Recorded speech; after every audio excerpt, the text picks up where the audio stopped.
My neighbors and I moved in at the same time, same month, same week, same street. We lived across from one another in identical, mirrored houses. I didn't know a lot about them, but I'd seen them move around their property a couple of times. They were already a family, having 2 kids just about to enter their teens, while June and I was still expecting our first. Their mailbox revealed their name to be the Wattersons. We thought it'd be nice to live in a neighborhood with other families, and, to be honest, we didn't have a lot of choice in the matter. My company transfer had been sudden, and it was either quit or move. Since I couldn't afford to be out of work those first months of parenthood, June and I decided it'd be best to follow along. Besides, we both had relatives not too far from the area. The move itself was rather painless, and we got June's work from home office set up in a matter of days. I barely even got a weekend to settle before I had to be in on the following Monday. Being a manager for a small packaging plant might not sound like a lot, but considering the scale of specialized orders we were receiving at that time, I figure it'd take at least 3 guys to replace me at the helm. All in all, we were busy, all of us, but at the end of that first month, the Wattersons did something strange. They started shooting fireworks. At first it was a fun surprise. June's favorite holiday is Independence Day, so she has this fascination with anything bright and shiny in the sky. So when the Wattersons started popping off white sky flowers and cascading shades of cyan, June just dropped her jaw and cheered. Those first few weeks, we got the sense that, one way or another, things were just gonna work out. We had a moment on the patio, enjoying the night sky together. Then life just went on as it should for a while. The orders at work slowed to a normal pace. June kept her appointments with the obstetrician, and life kept grinding forward. Slowly the boxes were unpacked, and little post-its were put up on the fridge. Paintings started to get crooked, and the hallway rug inched ever further towards the front door. Baby stuff littered the hallways, anticipating our bundle of love's arrival. After about a month at the new house, I remember having a late dinner with June. I'd had a long day with a bit of unpaid overtime, and she'd been kind enough to keep it all warm for me. As we sat down to eat, there was a flash outside, followed by a thundering boom. We realized that, once again, the Wattersons were shooting fireworks. Apparently, this was a monthly thing. That might be a problem. Our baby girl Janine was born on September 29th. June was a goddamn superhero through it all. I was there for it, even though June insisted that she was fine. Hell, she even asked me to put in an extra shift to keep myself busy. Of course I did, but that gives you an idea of just how pragmatic this blessing of a woman really is. We brought Janine home and got into a new routine. Parents to a newborn are rarely the most cheerful of people, and I can't pretend it was all sunshine and roses, but we managed pretty well, all things considering. While a shock at first, our new life came creeping up on us in a way we never could have prepared for. But through it all, Janine was the sweetest thing, probably the least fuzzy baby I've ever met, all smiles and kisses. The only thing she didn't like was loud noises, which we realized one morning when a sleep-deprived June dropped a box of cutlery across the kitchen floor. Took us a solid half hour just to calm the girl down. Then there were the Wattersons. It's like they were just waiting for us to need peace and quiet before they showed their true colors. It started an ordinary say about 1 a.m. I woke from the flash before I even heard the bang. This massive rocket popping off right above our house, bathing the entire street in an eerie blue light. It was loud enough to rattle the windows, sending Janine into a panicked cry. I sat with her most of that night, telling her everything was gonna be okay, while June desperately tried to catch a few hours of half sleep. Janine was terrified, and she was vocal about letting me know so. I remember sitting by the kitchen window, bottle feeding her, staring daggers at the Waterfords across the street. I could see the father of the family out on the lawn, looking up, as if considering if he ought to fire another. Thankfully, he didn't. Not that night, at least. Fireworks kept going off in the middle of the night about once every 3 days after that.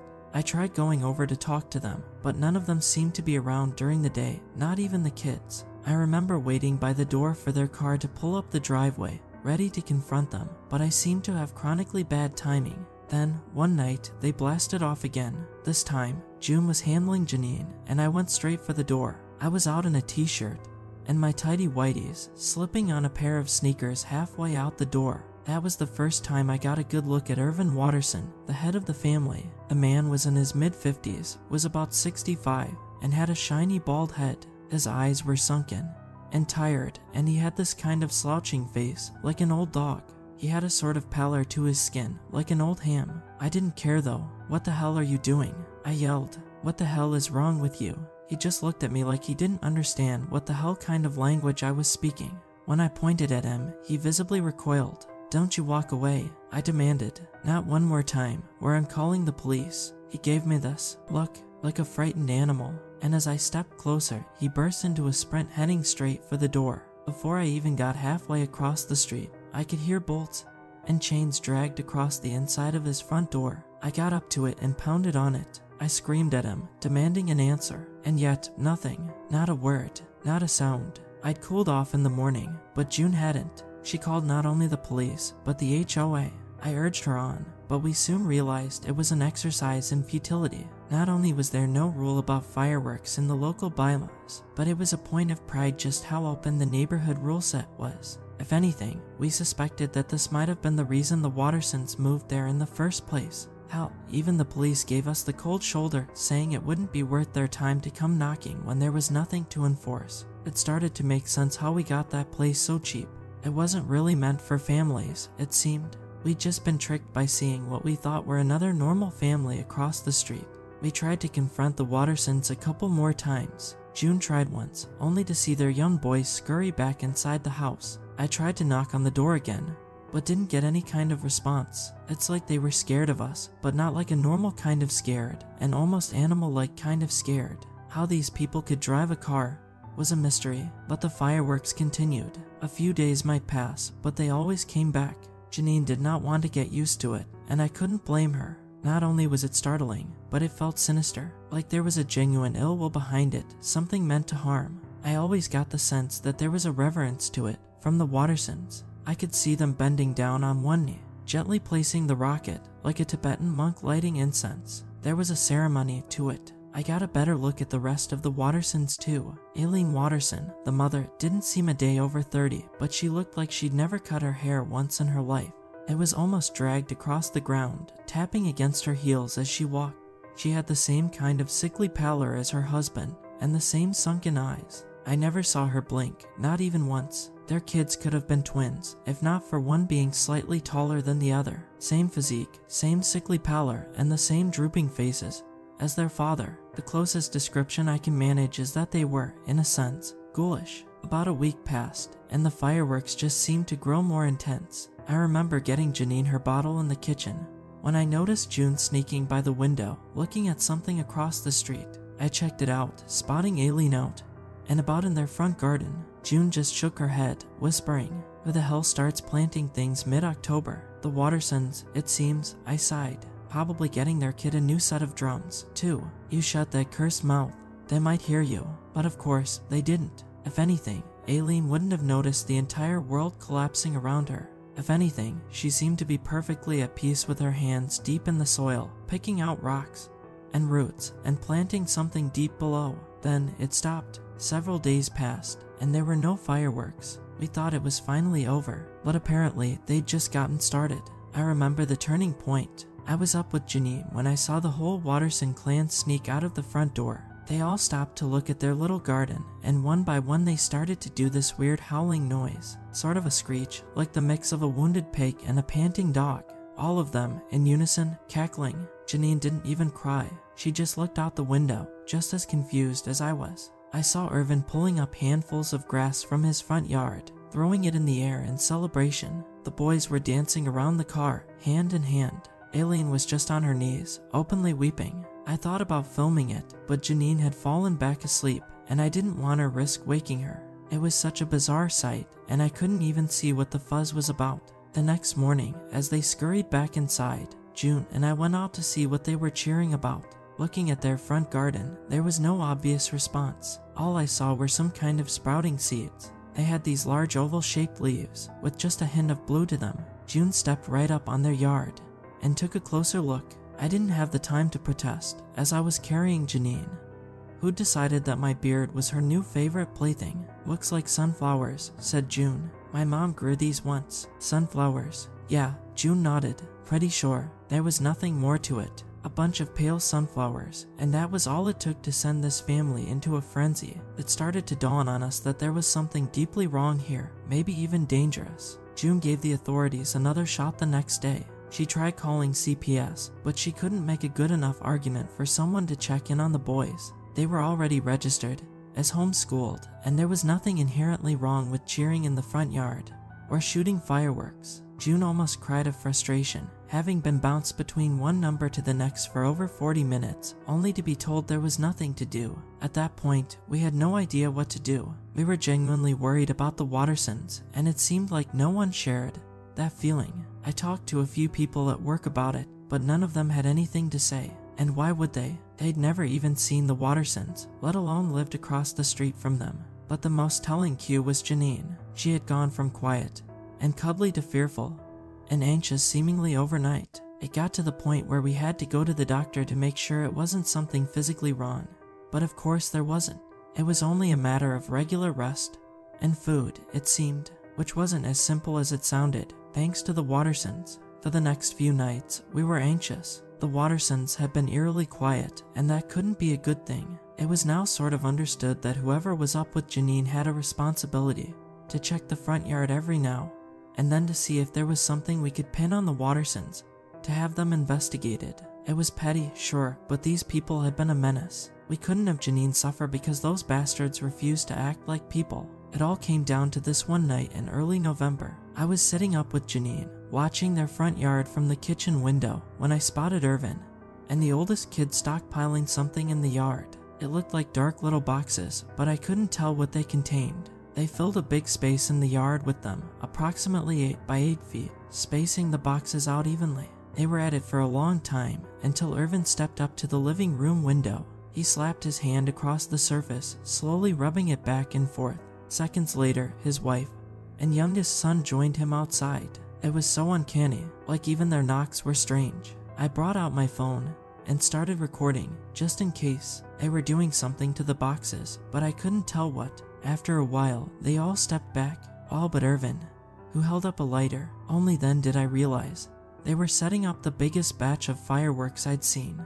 By the time I got to June, they'd already lit the fuse. Given how loud their display had been earlier nights, this was gonna be on a whole other level. I set Janine down and covered her ears as I yelled at June to do the same. She was barely awake, but did as I asked without question. I tried to hunch my shoulders over my ears, but I couldn't quite make it. Janine was already crying, sensing the tension in the air. Moments later, there was this barrage of thumps as rocket after rocket leapt into the sky, at least 2 dozen. They sailed up, but nothing happened. For a brief moment, I almost thought my prayers had been answered. Then the sky exploded. For a moment, night turned to day. I could see every inch of the bedroom as the light burned into my eyes. Every contour of my wife and child, the pile of used clothes in the corner, the diapers at the changing station. Then came the sound. It was so loud that I felt it before I heard it. The windows rattled, and I saw a painting fall. By the time it hit the floor, there was a sound so deafening that I didn't hear the frame shatter.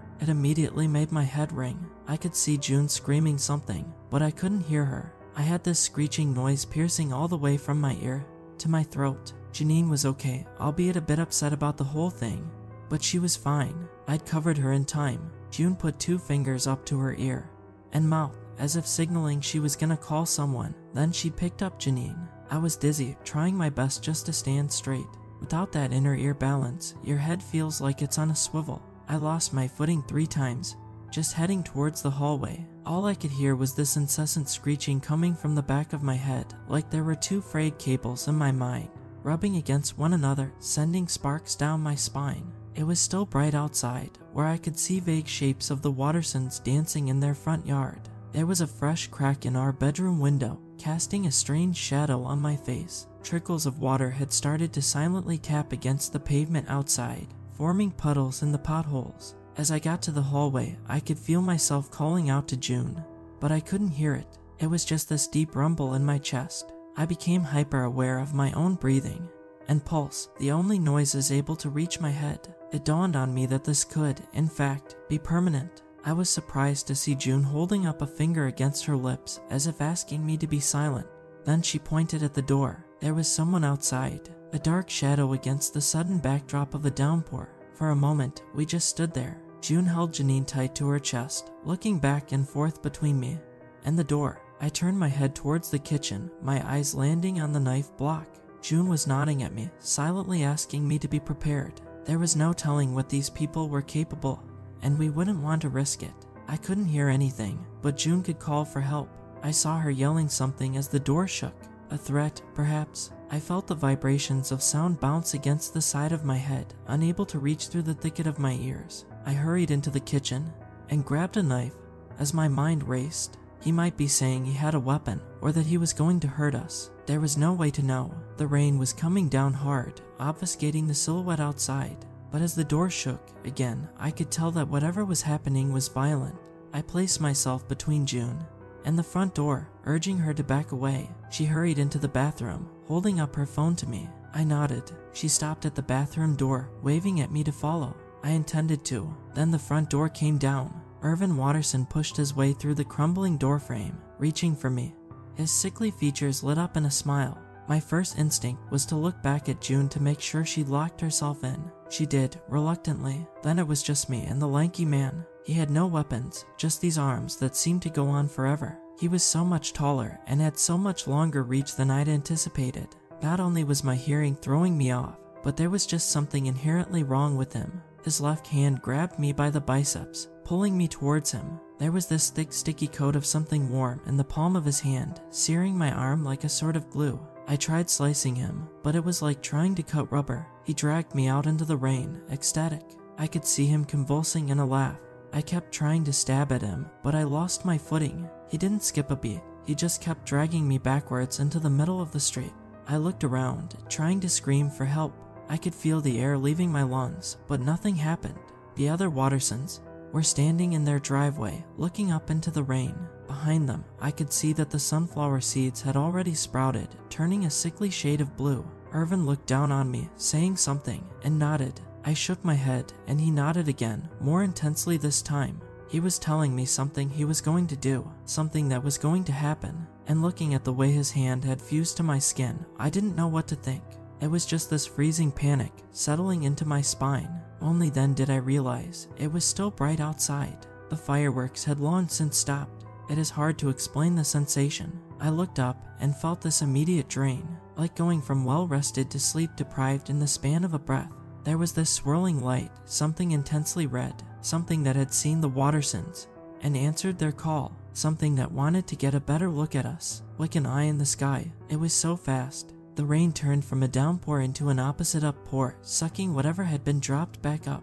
I could see the other Wattersons rise from the ground, just a few feet at first, then all the way up the side of the house and into the bright contrast of the mysterious light above. It was this painless, effortless glide, like a feather across a river, into the sky. First, I thought Irving was growing taller until I realized what was happening. He was going away too, and he was bringing me with him. In a heartbeat, I was 3 feet into the air, hanging by his hand. He wasn't letting go. No amount of cutting or stabbing would make him stop. Soon, my feet dangled in the air, my toes no longer reaching the ground, as I looked up at the ecstatic grin of Irwin Watterson, unblinking, relentless, overjoyed. There was only one option left. As I shoved the kitchen knife into my own skin, cutting myself loose, I collapsed onto the ground, spraining my ankle in the process. The rain, still getting sucked back up, trickled over my body, bringing along swaths of blood that danced its way up my face. Looking up, caught one final glimpse of Irvin Watterson, his hand outstretched, his face devastated by what can only be described as guilt. He waved his fingers at me, urging me to reach for him. It's like he didn't understand why I was fighting him, like he was doing me a favor, saving me. But as his face disappeared further and further away and the ground went dry, I was left on the pavement with a bleeding arm. Thank God June had already called the police. That night left me with a nasty case of ear ringing and a hand-shaped scar on my bicep. But considering what could have happened, I consider myself lucky. Janine has just started middle school, and no one has seen the Wattersons since that night. Their house was bought up by some kind of industrial machining company to use the land we were bought out to, and moved after just a year of living there. None of us really minded. We'd gotten so paranoid that getting away was a blessing, even though we lost a fair amount of money on the deal. Sometimes late at night, especially when it rains, I look up at the clouds. I can almost feel that grin looking back at me, that there is something malevolent looking down, waiting for something bright enough to guide its path. And sometimes, in the distance, I see it, a red eye in the clouds, dreaming across the night sky.